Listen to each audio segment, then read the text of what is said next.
Shalom, damai di hati. Bapak Ibu Saudara-saudara, senang berjumpa lagi di channel saya Pendeta Sylvia Mamuaya. Saat ini kita akan kembali belajar dari firman Tuhan. Sebelum itu kita mohon tuntunan Tuhan dalam doa. Kita berdoa. Ya Tuhan, kami bersyukur Engkau beri kami kesempatan untuk melayani jemaat-Mu lewat pemberitaan firman Tuhan dalam channel YouTube hamba di saat ini.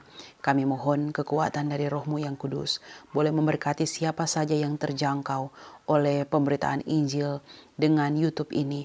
Biarlah boleh memberkati semua jemaat. Terlebih kehidupan beriman kami semakin kuat di dalam Tuhan. Berfirmanlah bagi kami, pakailah hamba-Mu di keterbatasan kami dalam memberitakan dan memahami firman-Mu. Biarlah kekuatan Tuhan menolong, Tuhan mengampuni kami, supaya boleh layak membaca firman-Mu. Demi Kristus Tuhan, firman yang hidup. Amin. Kita akan membaca dalam perenungan bersama di saat ini Injil Yohanes pasalnya yang ke-13 ayat 21 sampai 30. Yesus memperingatkan Yudas. Setelah Yesus berkata demikian, ia sangat terharu lalu bersaksi, "Aku berkata kepadamu, sesungguhnya seorang di antara kamu akan menyerahkan aku." Murid-murid itu memandang seorang kepada yang lain. Mereka ragu-ragu siapa yang dimaksudkannya. Seorang di antara murid Yesus, yaitu murid yang dikasihinya, bersandar dekat kepadanya di sebelah kanannya. Kepada murid itu Simon Petrus memberi isyarat dan berkata, "Tanyalah siapa yang dimaksudkannya." Murid yang duduk dekat Yesus itu berpaling dan berkata kepadanya, "Tuhan, siapakah itu?" Jawab Yesus, "Dialah itu yang kepadanya aku akan memberikan roti sesudah aku mencelupkannya." Sesudah berkata demikian, ia mengambil roti, mencelupkannya dan memberikannya kepada Yudas, anak Simon Iskariot. Dan sesudah Yudas menerima roti itu, ia kerasukan iblis. Maka Yesus berkata kepadanya, "Apa yang hendak kau perbuat? Perbuatlah dengan segera." Tetapi tidak ada seorang pun dari antara mereka yang duduk makan itu mengerti apa maksud Yesus mengatakan itu kepada Yudas. Karena Yudas memegang kas, ada yang menyangka bahwa Yesus menyuruh dia membeli apa-apa yang perlu untuk perayaan itu, atau memberi apa-apa kepada orang miskin. Yudas menerima roti itu lalu segera pergi. Pada waktu itu, hari sudah malam. Bapak Ibu Saudara-saudara yang dikasihi dan diberkati oleh Tuhan kita Yesus Kristus, saya ingin bertanya kepada beberapa anggota jemaat yang hadir dalam ibadah ini. Saya ingin bertanya kepada kita semua yang sempat menonton channel ini. Apakah ada yang tahu mengapa Yudas menyerahkan Yesus? Lalu mengapa sepertinya Allah membiarkan kesalahan Yudas terjadi? Apakah karena memang Allah merancang dosa? Kalau memang begitu, apakah kita serta-merta dapat menyebut bahwa Tuhan kuasa atur semua, termasuk kejatuhan dalam dosa, sehingga seolah-olah dosa adalah rancangan Tuhan juga? Saudara-saudara, berdasarkan jawab saudara-saudara, kita coba melihat terlebih dahulu fakta sejarah dari seorang Yudas. Perikop yang diangkat Lembaga Alkitab Indonesia menyebut Yesus memperingatkan Yudas. Mulai ayat 21 disebut, Yesus sangat terharu setelah memperkatakan sesuatu. Apa yang diperkatakan Yesus? Ternyata Yesus memperkatakan bahwa akan ada di antara para murid yang menyerahkan Yesus. Para murid saling memandang seorang kepada yang lain. Karena memang bagaimana bisa ada di antara mereka yang akan menyerahkan Yesus? Maka keraguan-raguan muncul di antara mereka tentang siapa tuh Yesus bermaksud itu. Dan karena ragu-ragu, atau mungkin kata yang lain lebih pasnya ialah karena penasaran, maka Petrus memberi isyarat kepada salah seorang murid yang bersandar dekat Yesus, di sebelah kanan Yesus, untuk bertanya, siapa Tuhan bermaksud itu? Maka murid yang bersandar itu pun bertanya, "Tuhan, siapakah itu?" Yesus bilang, "Siapa tak mau kasih roti habis kita celup, dia no itu." Maka Yesus kasih roti itu Pak Yudas, anak Simon Iskariot. Lalu Alkitab menjawab, sesudah menerima roti itu, ia kerasukan iblis. Mari kita lihat.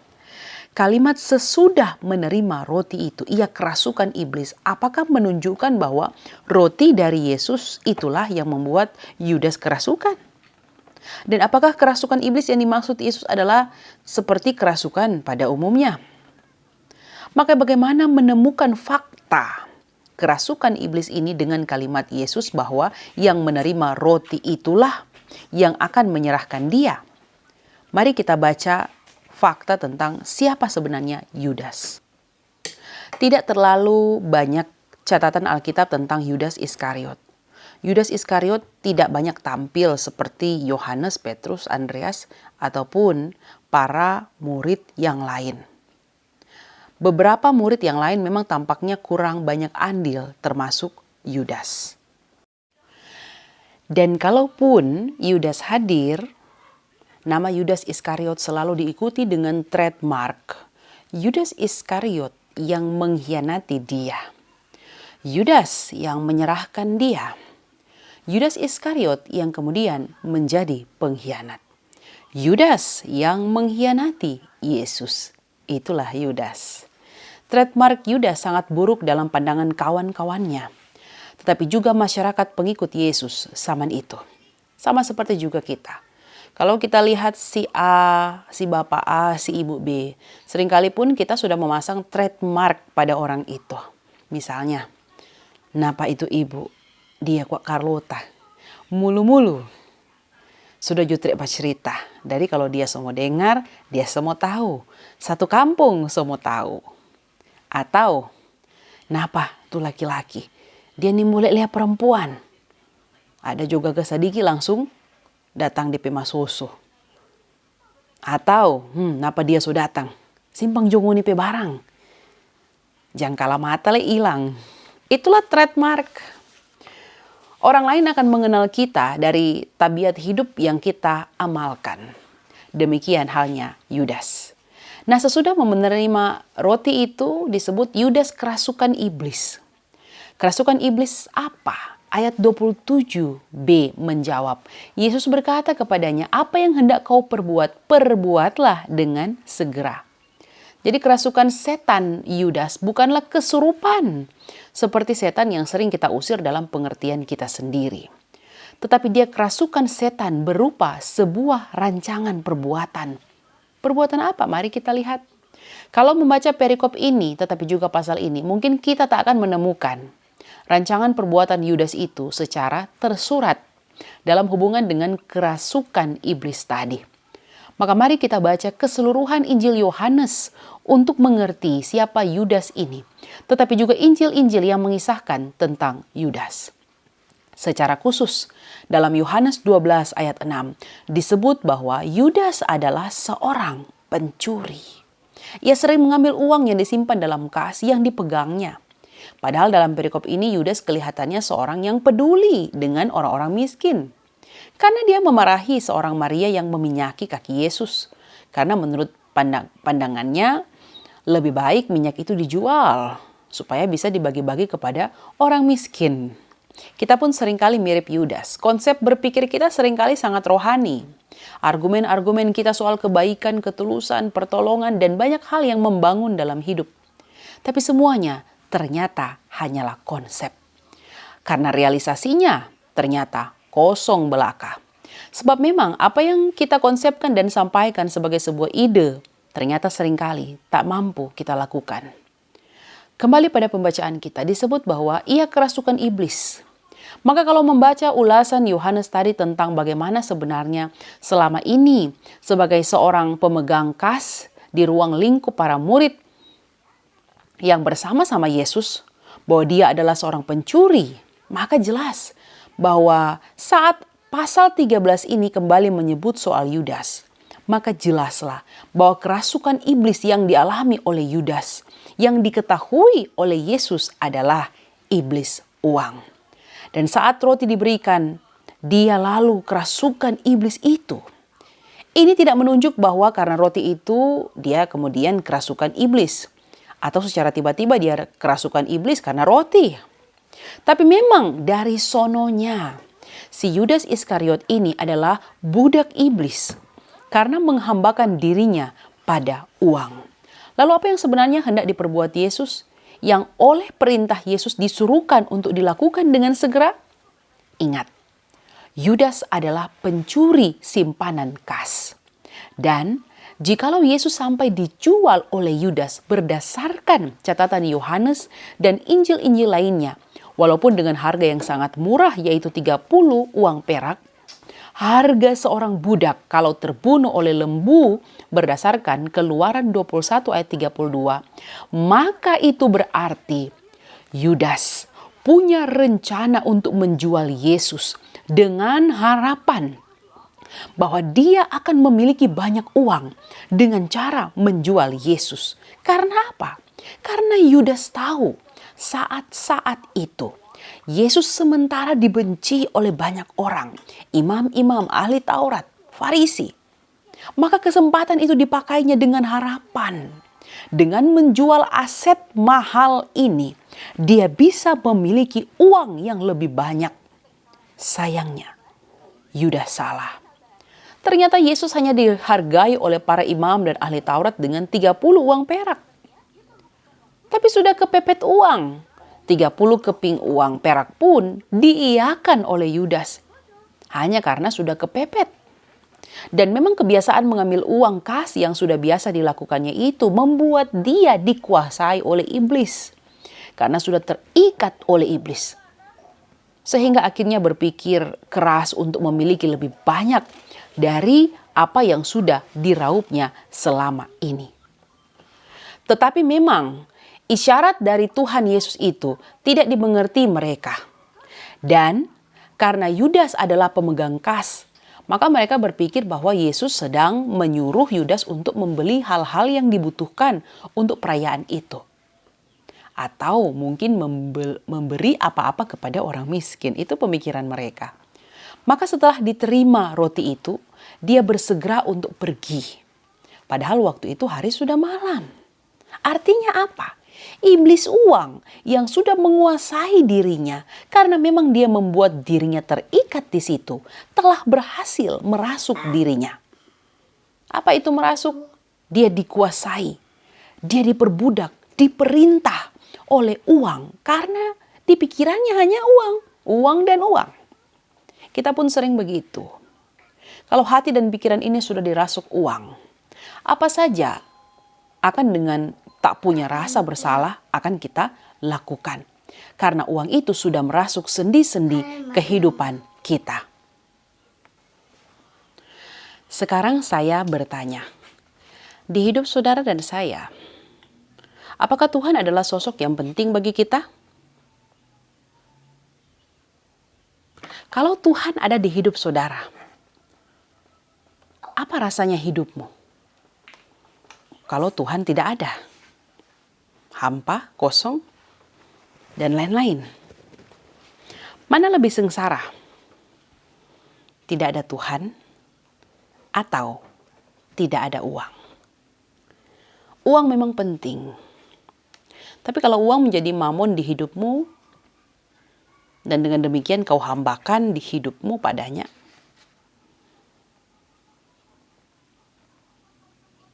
apakah arti hidupmu?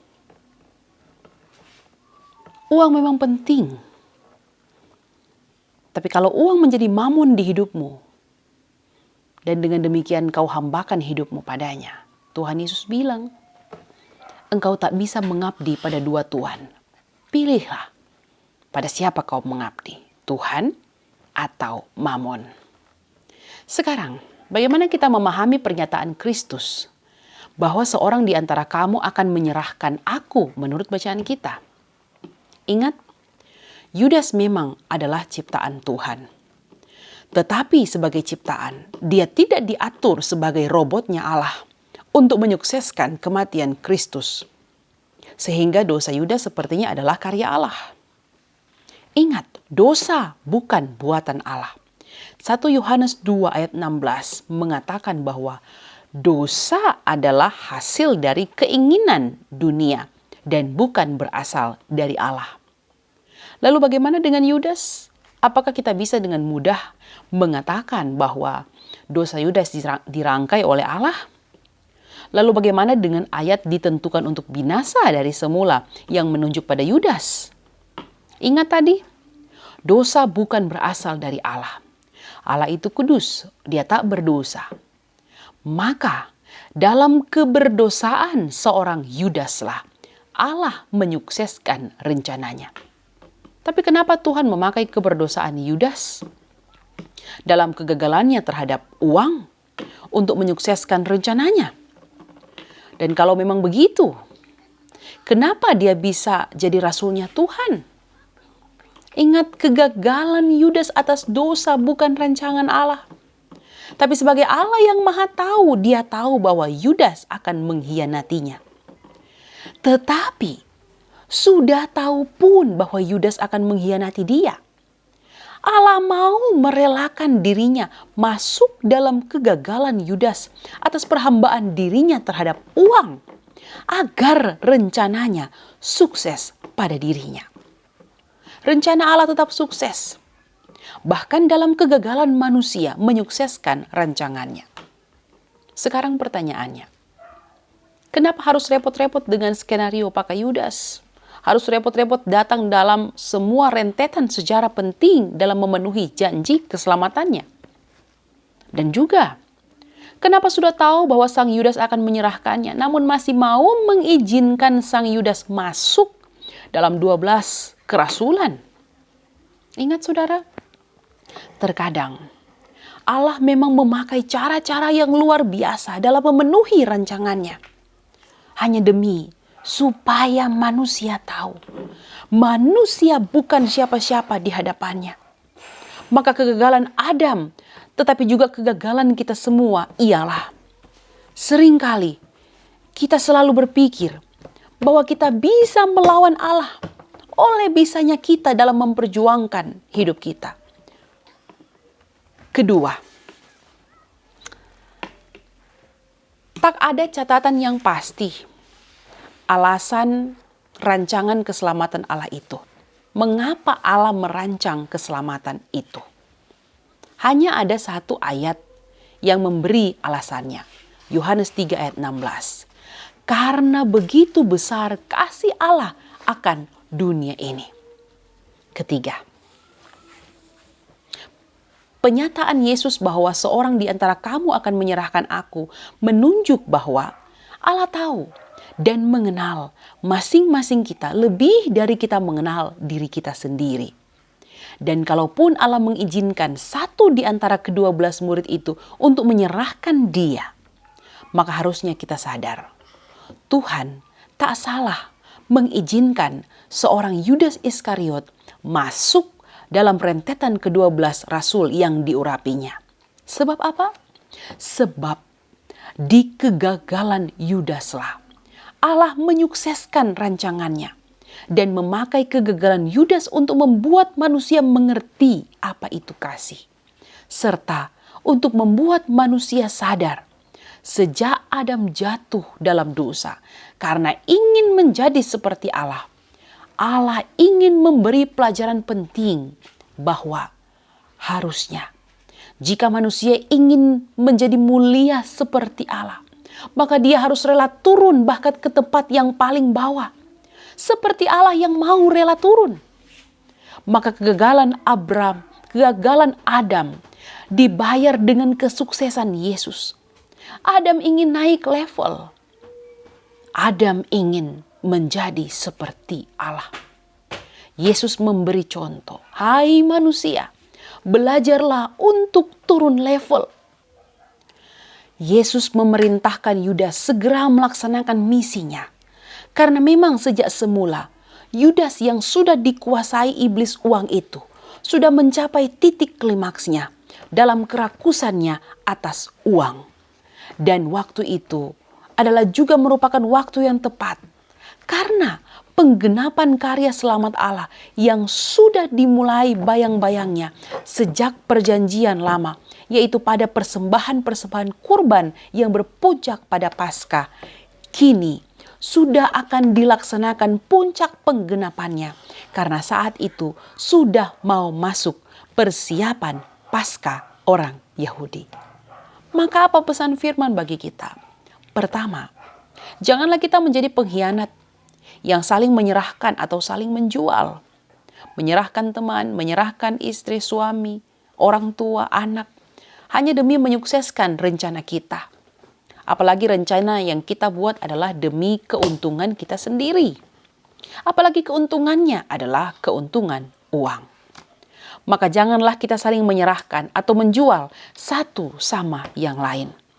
Jangan cari untung dengan curi untung. Kedua, pengkhianatan Yudas adalah tanda ketidaksetiaannya pada Yesus. Maka janganlah kita tidak saling setia satu sama yang lain. Suami jangan tidak setia pada istri, lalu kau menyeleweng. Istri jangan tidak setia pada suami, kau menyeleweng. Berteman, kakak adik, bertetangga, jangan saling tidak setia. Jalinlah hubungan yang baik satu sama lain. Jangan ambil untung dari sebuah hubungan. Jangan saling makang untung. Kong baku baking rugi. Jalin hubungan yang baik satu sama lain. Kalau cuma karena orang talebe sadiki atau ada kurang sadiki, ndak usah terlalu baku taruh kira. Siapa kok kong sonda ada DP kurang? Karena itu bapak tamang, baku tetangga, baku kakak adik, jangan berpura-pura berkawan, tapi menusuk dari belakang. Pesan ketiga, bangunlah hubungan yang baik dalam berelasi seperti Yohanes dengan Yesus. Sehingga bersandar pada Yesus pun, walaupun ada sumber yang mengatakan itu tradisi yang biasa di zaman itu, tapi hubungan akrab yang ditandai dengan sandaran Yohanes sebagai murid yang dikasihi Yesus itu menandakan bahwa ada hubungan baik di antara mereka berdua. Kalau ada hubungan baik, pasti komunikasi yang baik akan terjalin. Malah apa saja yang jadi permintaan kita pun diberikan. Sama seperti Kristus dan Yohanes. Kalau dalam hubungan dengan Tuhan, kita pun seharusnya begitu. Demikian dengan sesama. Baba tamang, kalau torang tamang baik, pasti semua torang petamang baik juga pat orang. Pak Tuhan le begitu. Saya percaya anak Tuhan yang baik-baik DP hidup. Bangun relasi dengan Tuhan le baik. DP hidup pasti baik. Keempat, janganlah kita kerasukan iblis seperti Yudas. Iblis apa? Iblis uang. Iblis yang paling menakutkan itu sebenarnya bukanlah hantu gentayangan. Iblis yang paling menakutkan itu sebenarnya uang. Gereja zaman sekarang sering berdoa mengusir roh-roh yang tak kelihatan. Gereja kurang berdoa terhadap roh yang kelihatan. Uang. Uang adalah iblis yang sangat menakutkan. Karena uang gereja terpecah belah. Uang memang penting, tapi bukan yang paling penting. Pelayanan butuh uang, tapi ingat, tanpa uang, pelayanan harusnya bisa tetap jalan. Jangan dikuasai iblis uang. Kamu pendeta, kamu guru agama, kamu diaken, kamu penatua, kamu jemaat Tuhan. Kamu semua yang ada sangkut pautnya dengan uang, siapapun kamu, ingat, Tuhan tahu tipu rekaanmu. Tuhan tahu aibmu. Maka jangan pakai doi gereja, doi pelayanan, doi hasil curian yang bukan hakmu. Doi-doi yang baking torang bukan lagi jadi hamba Tuhan, mar jadi hamba uang. Usir itu dari hidupmu. Kelima, pekalah terhadap suara Tuhan dan perintah Tuhan. Para murid tak peka dengan maksud Yesus dan berpikir bahwa Yesus sedang berbicara kepada Yudas tentang belanja dan lain-lain yang mungkin jadi tugas Yudas. Bagaimana agar kita peka dengar suara Tuhan?